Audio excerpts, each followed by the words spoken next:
tema renungan kita pada hari ini ialah jangan takut, Tuhan tetap bersama kita.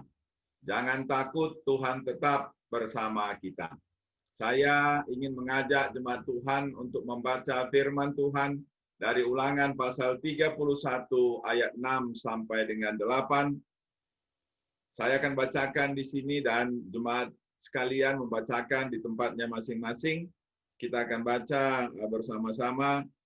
Kuatkan dan teguhkanlah hatimu, janganlah takut dan jangan gemetar karena mereka, sebab Tuhan Allahmu dialah yang berjalan menyertai engkau. Ia tidak akan membiarkan engkau dan tidak akan meninggalkan engkau. Lalu Musa memanggil Yosua dan berkata kepadanya di depan seluruh orang Israel, kuatkan dan teguhkanlah hatimu, sebab engkau akan masuk bersama-sama dengan bangsa ini ke negeri yang dijanjikan Tuhan dengan sumpah kepada nenek moyang mereka untuk memberikannya kepada mereka. Dan engkau akan memimpin mereka sampai mereka memilikinya. Sebab Tuhan dia sendiri akan berjalan di depanmu, dia sendiri akan menyertai engkau, dia tidak akan membiarkan engkau dan tidak akan meninggalkan engkau.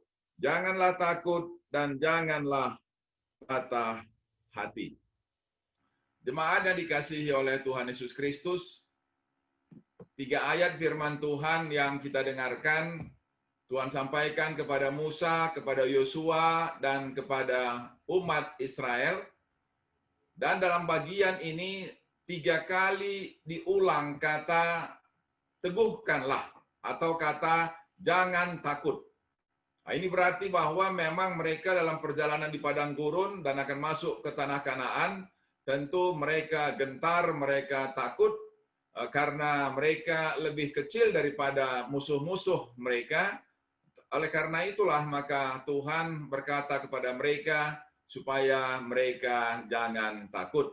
Dan kemudian bagian kedua Tuhan berkata, mengapa mereka tidak perlu takut? Karena Tuhan menyertai mereka. Dan Tuhan tidak akan pernah meninggalkan mereka. Jadi mereka tidak perlu takut karena yang berkuasa, Allah yang menciptakan langit dan bumi akan bersama-sama dengan mereka dalam perjalanan itu. Dan Tuhan tidak akan pernah meninggalkan mereka, membiarkan mereka sendiri menghadapi persoalan yang mereka hadapi di perjalanan. Dan kemudian bagian 3 ialah dorongan, ajakan dari Tuhan kepada mereka, teguhkan hatimu, engkau pasti akan masuk. Karena Tuhan berjalan di depanmu dan tidak akan membiarkan engkau. Jemaat yang dikasihi oleh Tuhan, minggu ini ada 2 orang alumni kami yang dipanggil oleh Tuhan.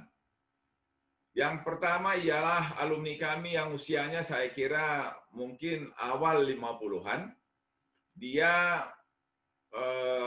ke Indomaret di Tangerang, masuk ke toilet, keluar dari toilet dia merasa pusing, dan kemudian memanggil satpam untuk menuntun dia.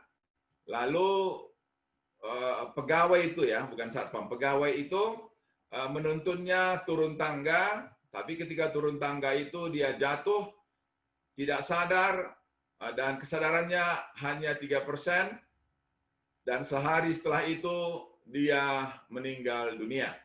Dia pendeta di Tangerang. Lalu yang kedua, minggu lalu ada juga alumni kami, dia, istrinya, anak, dan menantunya positif corona. Maka kemudian mereka, suaminya di Tangerang, istrinya di Jakarta dirawat, dan anak menantunya dirawat di Bekasi. Lalu kemudian hari kemarin, beliau dipanggil Tuhan oleh karena penyakit COVID itu. Padahal usianya ya 50-an awal lah. Tentu berita ini sedikit banyak pasti akan mempengaruhi suasana hati kita dan menggentarkan juga.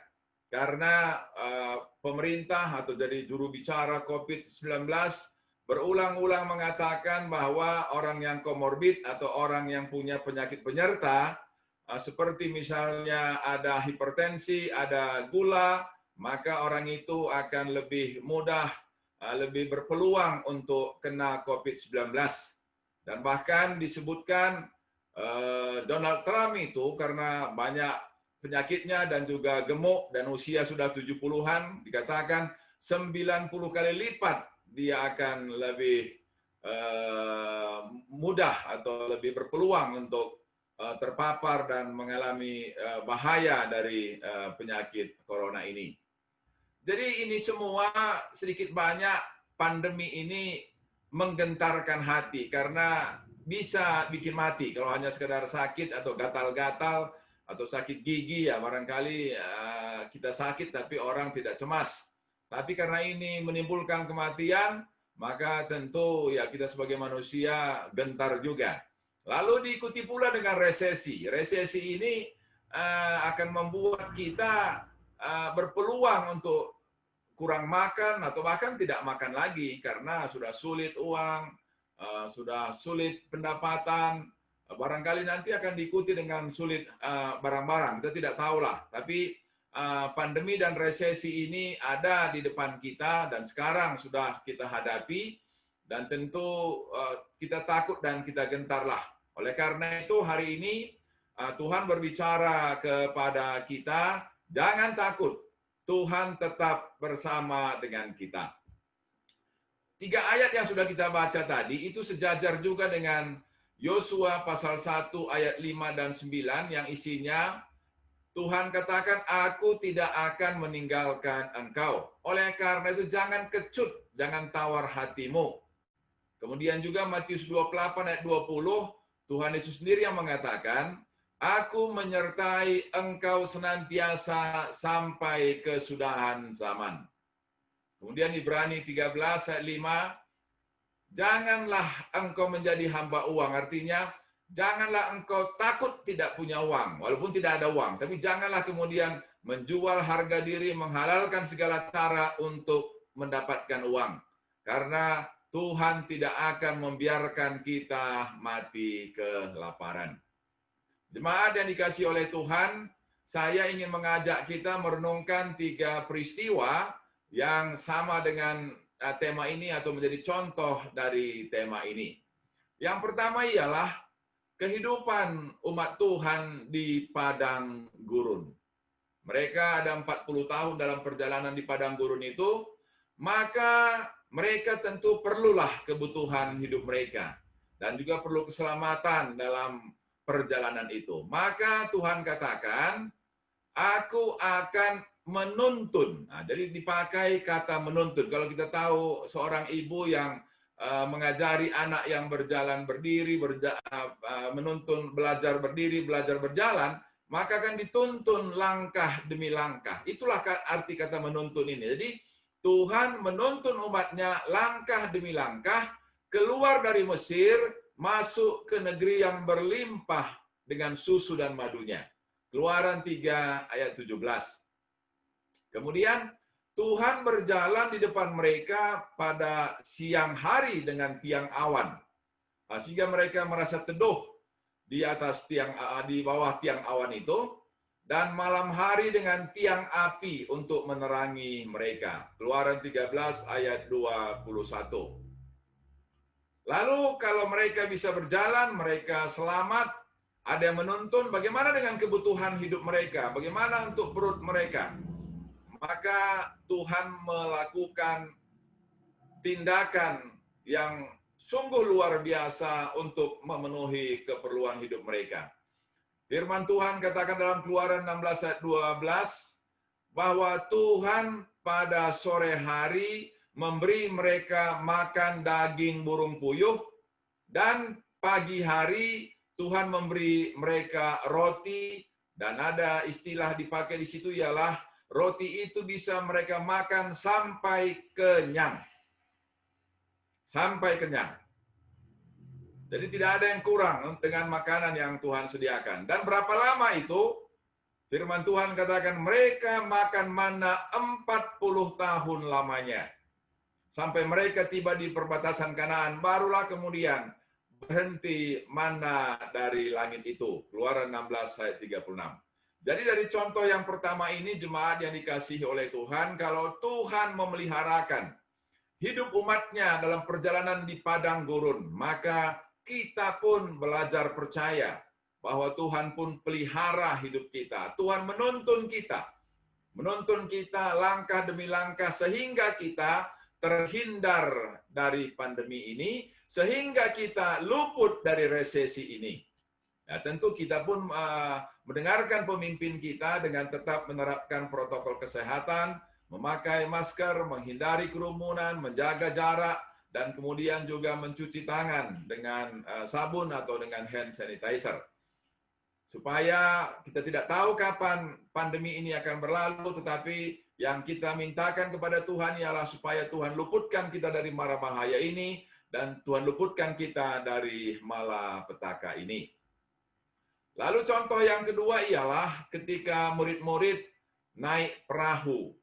Dan kemudian ketika mereka di perahu itu, mereka diombang-ambingkan angin sakal. Mereka menjadi takut karena mereka bisa tenggelam, karena angin sakal itu besar sekali. Tiba-tiba datanglah Tuhan berjalan di atas air menuju mereka. Kalau orang sudah takut, matanya sudah tidak normal lagi. Sehingga dia menyangka Tuhan itu bukan Tuhan, tapi hantu. Tapi Tuhan berkata kepada murid-muridnya, tenanglah, aku ini, jangan takut. Dan kemudian angin itu pun reda. Bagian ini tertulis dalam Markus pasal 6, ayat 45 sampai dengan 52. Oleh karena itu, hari ini pun kita mendengar suara yang indah dari Tuhan Yesus yang mengatakan kepada kita, aku ini, jangan takut. Memang pandemi berbahaya. Memang virus corona membahayakan, bisa menyebabkan kematian. Memang resesi pun membahayakan. Bisa membuat kita lebih banyak berpuasa, tidak hanya hari Jumat. Karena tidak ada makanan dan tidak ada minuman yang tersedia. Tetapi Tuhan Yesus katakan, aku ini. Aku ini tentu Tuhan. Tuhanlah ini. Lalu yang kedua ialah jangan takut. Dan kita percaya pandemi dan kemudian resesi akan segera berlalu. Amin, jemaat Tuhan. Lalu yang ketiga, ini juga masih kisah di danau atau di laut. Murid-murid dan Tuhan bersama-sama naik perahu.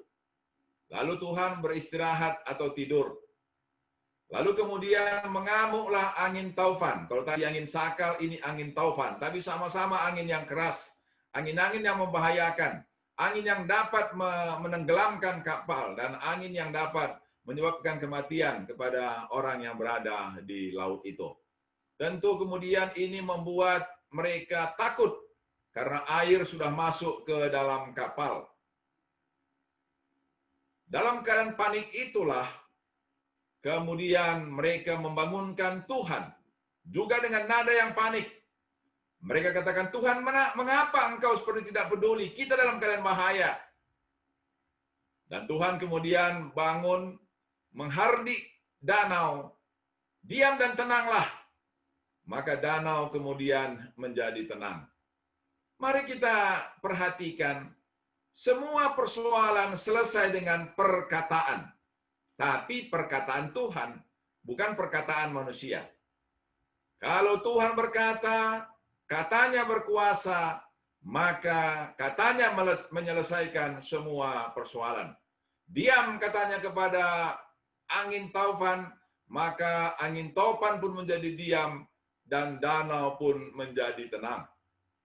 Maka tentu inilah harapan kita dan inilah doa kita, supaya Tuhan juga menghardik virus corona, sehingga virus corona ini bisa segera hilang, dan kita bisa normal kembali, bisa pulih kembali, dan kita juga bermohon kepada Tuhan, supaya Tuhan juga menghardik resesi, sehingga resesi bisa segera selesai, dan kehidupan perekonomian bangsa kita, kehidupan perekonomian keluarga kita, juga bisa pulih dan normal kembali. Oleh karena itu, jemaat yang dikasihi oleh Tuhan, hari ini kita bersyukur kita masih bisa hidup, bisa beribadah, Dan kita bisa mendengar Tuhan yang mengasihi kita berkata, jangan takut, aku bersama-sama engkau. Jangan kita takut, karena takut itu akan membuat kita panik. Takut itu akan membuat iman kita mundur, dan takut itu akan membuat imunitas kita pun akan menurun. Kalau kita takut, barangkali tidur pun akan mulai terganggu, makan pun akan mulai terganggu juga. Oleh karena itulah, meskipun ada bahaya, kita tenang menghadapinya. Kita percaya Tuhan kita berkuasa, Tuhan kita menuntun langkah-langkah kita sehingga kita tidak melangkah ke orang yang membawa OTG, orang tanpa gejala, tempat-tempat yang penuh dengan virus corona. Tuhan menuntun kita. Dia menuntun kita ke rumput yang hijau, dan Tuhan menuntun kita ke air yang tenang. Sehingga kita bisa menjalani kehidupan kita, tercukupkan semua keperluan hidup kita, karena Tuhan yang menuntun kita. Oleh karena itu Tuhan berkata sekali kepada kita, janganlah takut, aku masih bersama-sama dengan engkau. Aku tidak akan membiarkan engkau sendirian, tapi aku akan menuntun engkau, dan aku tidak akan meninggalkan engkau. Jemaat yang dikasihi oleh Tuhan, Tuhan Yesus senantiasa menyertai kita dan tidak akan meninggalkan kita. Ia akan menuntun kita dalam seluruh bagian kehidupan kita. Oleh karena itulah kita tidak perlu takut, tetapi tetap percaya kepada Tuhan dan memasrahkan hidup kita kepadanya, sehingga kita tidak perlu menjalani masa pandemi ini dengan kecemasan, dengan kekhawatiran, dan takut, dan dengan kepanikan. Melainkan dengan tenang kita melangkah ke depan, karena bersama Tuhan kita akan menang, bersama Tuhan kita akan luput, bersama Tuhan kita akan sejahtera, bersama Tuhan kita akan melalui masa-masa yang tidak mudah, masa-masa pandemi, dan bahkan pandemi yang diikuti dengan resesi ini. Tuhan menyertai kita sekaliannya. Amin. Mari kita berdoa. Bapa di surga, kami sudah mendengarkan firman-Mu. Biar kiranya Roh Kudus memateraikan firman ini ke dalam hati kami agar menjadi iman, sehingga kami tidak akan takut menatap ke depan, tidak takut melihat ke depan, tidak takut dengan berbagai tantangan di depan, karena kami tahu Tuhan akan menuntun kami. Tuhan, terima kasih untuk firman-Mu. Biarlah firman-Mu yang berkuasa menyegarkan kami, menjadi kabar baik bagi kami di dalam kehidupan kami. Di dalam nama Kristus Tuhan dan Juru Selamat kami yang hidup, kami berdoa, kami mengucap syukur kepadamu. Amin.